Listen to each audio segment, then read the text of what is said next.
Here I have multiple PDF files. Let's see how to combine or merge all of them into one.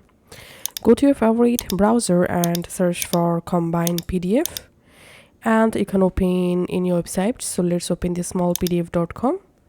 In here we have to upload our all PDF files, so go ahead and upload all of them.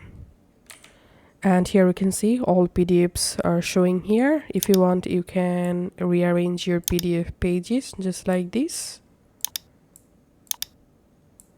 If you want, you can also delete any pages from here. Just hover over on the page and click this delete option.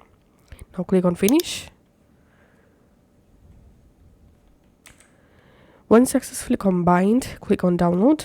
Once downloaded, I'm going to downloads folder, and here we can see the PDF that I just combined or merged from multiple PDF files. So that's how you can actually do it.